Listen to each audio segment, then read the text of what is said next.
bring the juice? What Right. can you get? I guess bring the juice with us, or tell us what bring the juice means, because I mean that's like a universal James Coley. You're comment. gonna have to have a little trust for me to bring the juice with you. No, you know what? It's the energy, and we expect them to have energy. We feel like as coaching staff we got to reflect that or inspire that. So loud, energetic, moving fast, constantly questioning them on the field. Walking by the hallway if their heads down and they're slumping. Occasionally do you yell at them? Do you have any juice? They'll jump and get startled, but that's it. You know what I mean? Just happy to be here, right? This is a great thing we're all doing. Players, coaches, the whole works. What's the feeling of getting? I mean, I know it's been a team effort on the offensive side, but how good is it for you? You those 3 years before you came to Georgia, you were calling the plays, and now you're back in that role, that specific role. Is there some energy that comes with that? Is there some excitement that comes with being back in that position? Definitely excited. I think I never lost my excitement. Every challenge is new. Every coordinator job is new. Every position job is new. The people that you're around cause that to be new. The environment, the time that you're in currently. But yeah, when you get the opportunity, you're excited. But then you jump into it, and then the excitement it is what it is, right? It's what you do. So, being that's what you do, you do work, and you don't really don't sit down there at night going, wow, how great. No, I'm down there at night going through scripts. James, you're taking over a offense that was productive last year with some talent returning. What's your thoughts on kind of taking it, I guess, to the next level? That's what we do every day. That's kind of the theme. That's what Coach Smart expects from us as coaches, as players. So it's not that we weren't taking it to the next level. It's the demand, right? That's how we work here. So, there are some good players. We play against really good players. We all understand that, the challenge is to be better, always be better the day before, more so than just, hey, we got to be better next week. That's really not it. We got to be better the next drill. So, going into this job, what's ahead of you. You know what you have. Now, whether it's off season or in season, right now we're in this training camp mode. We're figuring out little by little, where we're at with some of the guys, how much they have to improve. And, benchmarks not there yet, We're still in jerseys. After being an offensive coordinator at a couple of different spots, I mean, do you find it unique at all to be able to work with a quarterback like Jake Fromm, who's just so detailed, so has such a work ethic like you do? Yeah, Jake's a grinder, and that's one of his, it's part of his greatness that we say in our room. What's your greatness today? What are you going to be great at? And he's a constant grinder, right? So it's always inspiring to go in there when a guy it really matters to that person, So that's being with other guys, are really great quarterbacks, or the really good quarterbacks. The good ones do have that. They have that passion for the game, and he's passionate, And so, the constant strive for him is to bring it every day, which he does, and to get better every day, and so that one day he can become great.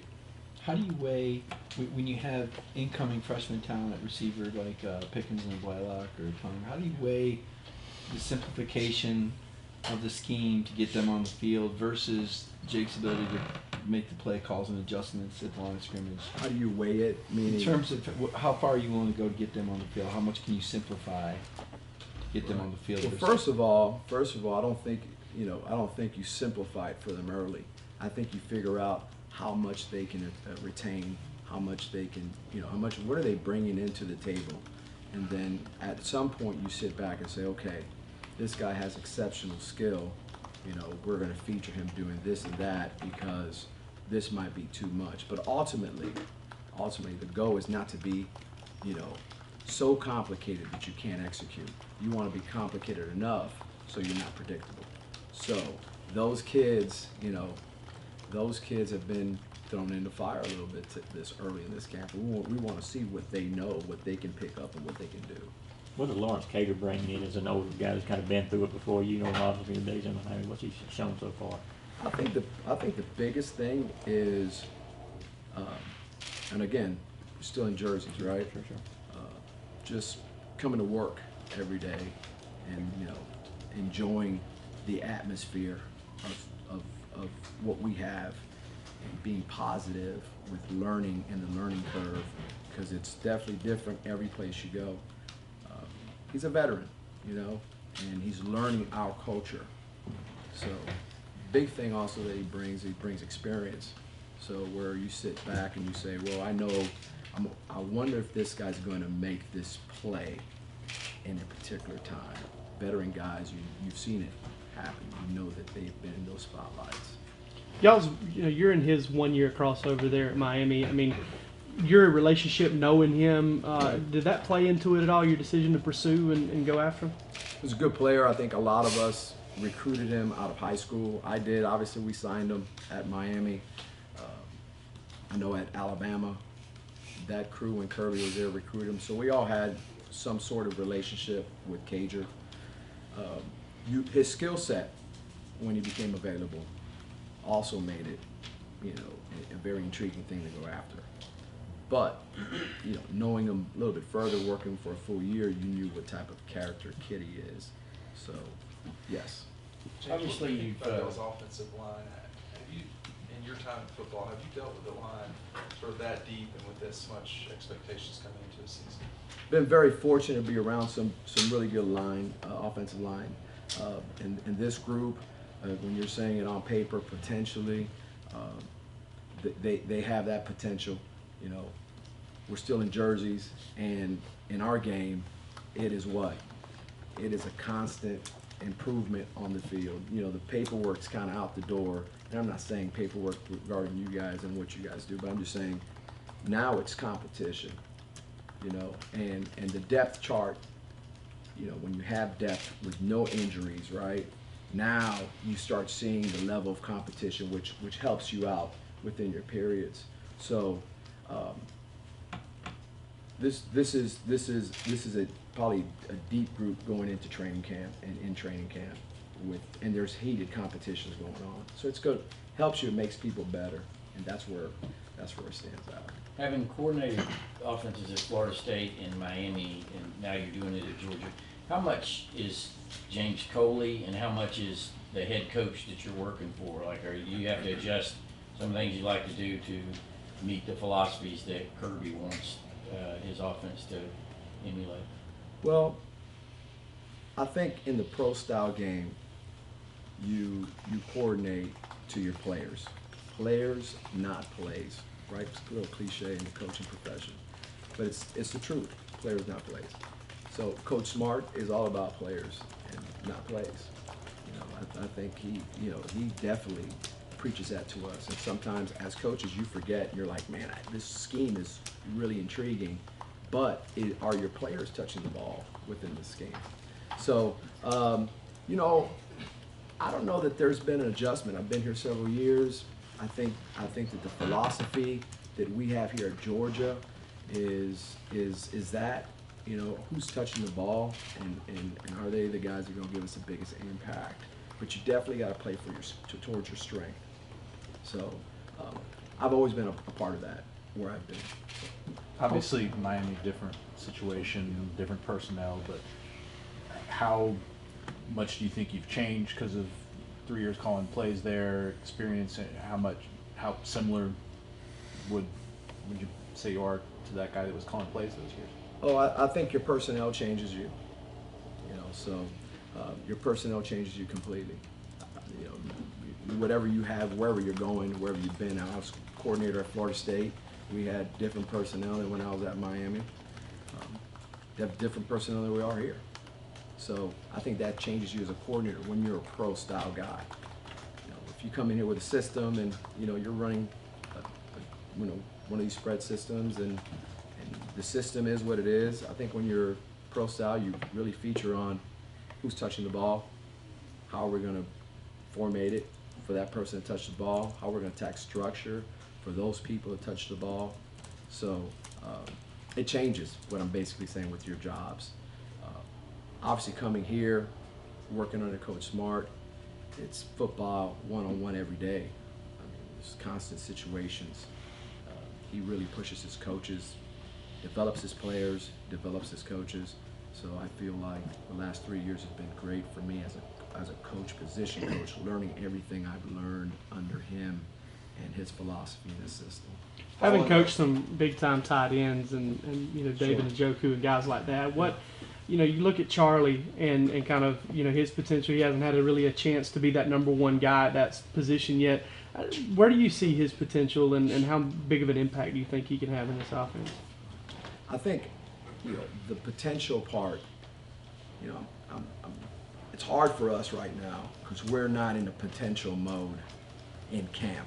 We're in the grind mode, right?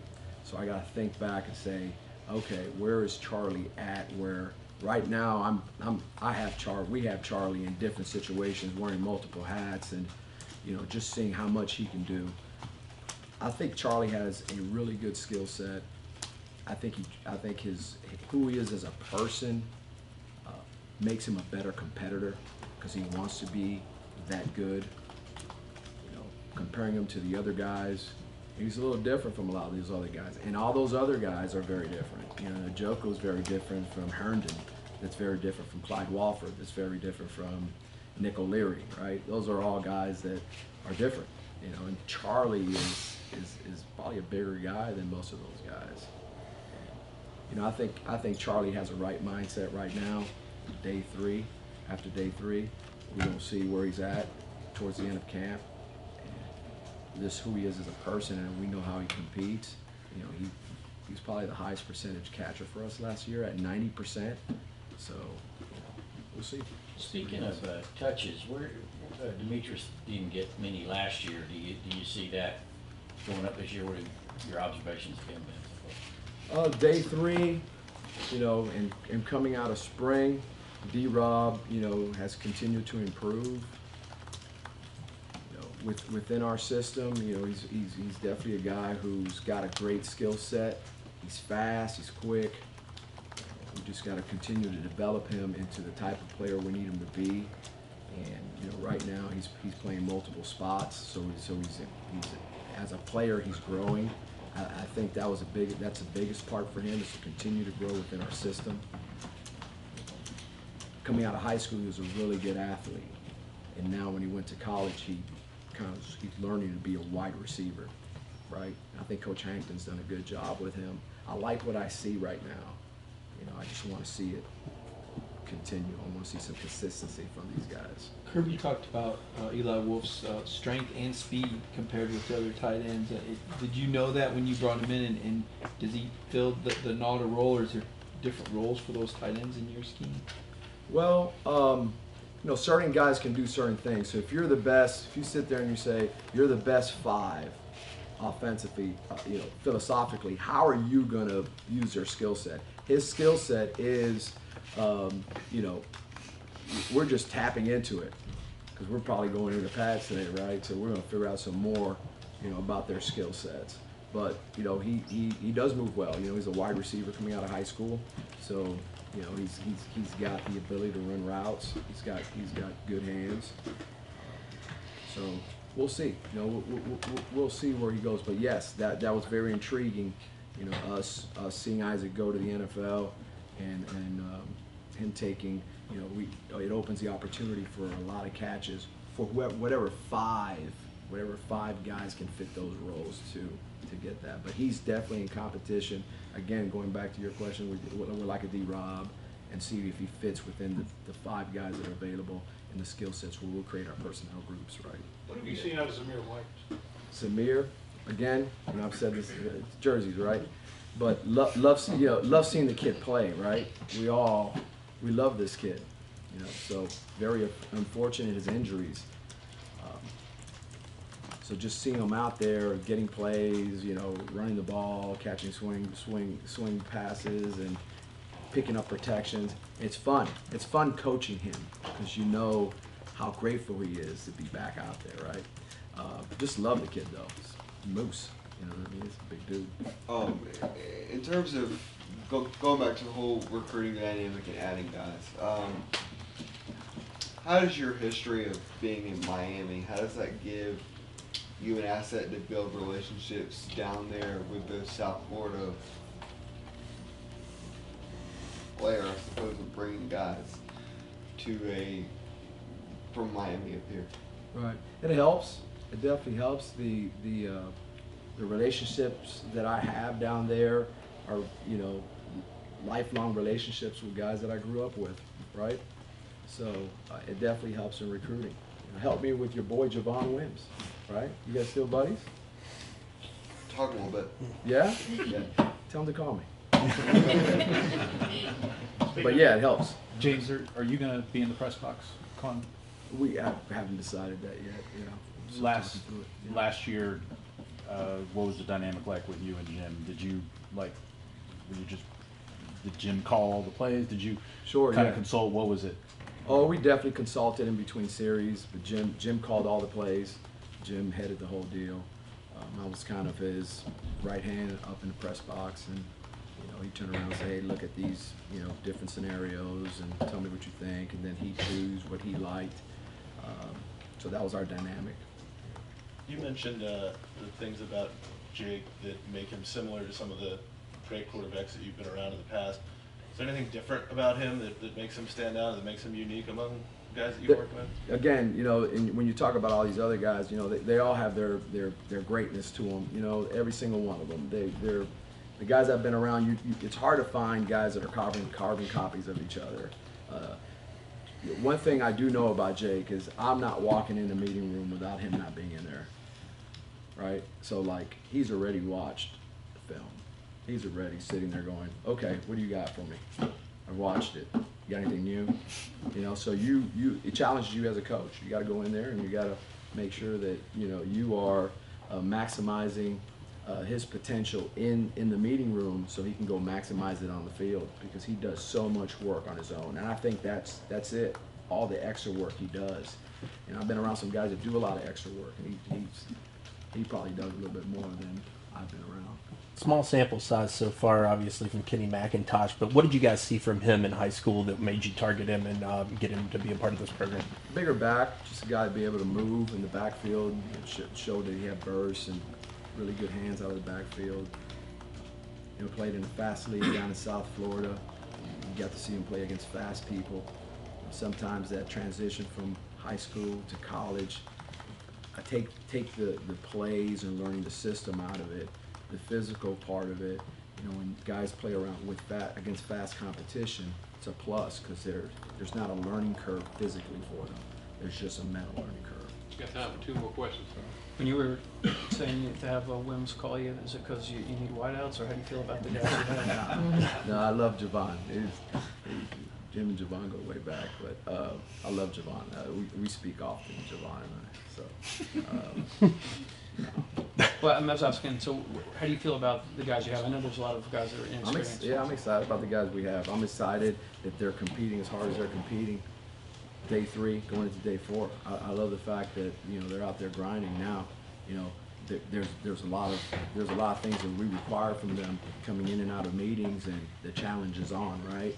So there's big opportunity for them. So that's our excitement, that they have an opportunity to help us fulfill some of the losses we had with the skill positions. Is James Cook comparable to Dalvin Cook? Is James Cook comparable to Dalvin Cook? You know, Dalvin's a great player, right? You know, James is little brother, so I think James is moving towards that. You know, I think they're both different players, though. I think you don't see Dalvin Cook and James Cook in the same light. They're different. And if you watch their games, you'll know that they're different. With the wideouts having the opportunities that you mentioned, how much of that? Was this the 5th question? I think you said it in Spanish. I'm watching the clock. Okay. But go ahead, I'm sorry. Yeah, how much of that is on Jake, how much of that is on you, and how much of that Say is it on... again, start from the beginning. Yeah, with the wideouts having the opportunities that you mentioned, how much of that is on Jake, how much of it is on you, and how much of it is on them to get to the point where they need to be ready for the season? All 3, right? I mean, it's all 3. It's on them winning spots to be in position to be playmakers, all right? And it's on Jake for knowing in the situation who he's going to go to, and it's on me to put them out there once they're out there. Say, hey, look, we're going to feature this guy because he can do this really well, you know. So we're all tied to a string, you know. And every day it's fun because every day we sit there and we evaluate our talent. We say, okay, who we're going to work on our one-on-ones, right? You know, if you get this situation, who do you like right now? Because that's the way the season goes. It just doesn't stay there, right? Certain guys move up, certain guys move down, right? So it makes it fun, but we're all tied to string with that. All right, appreciate it, Coach.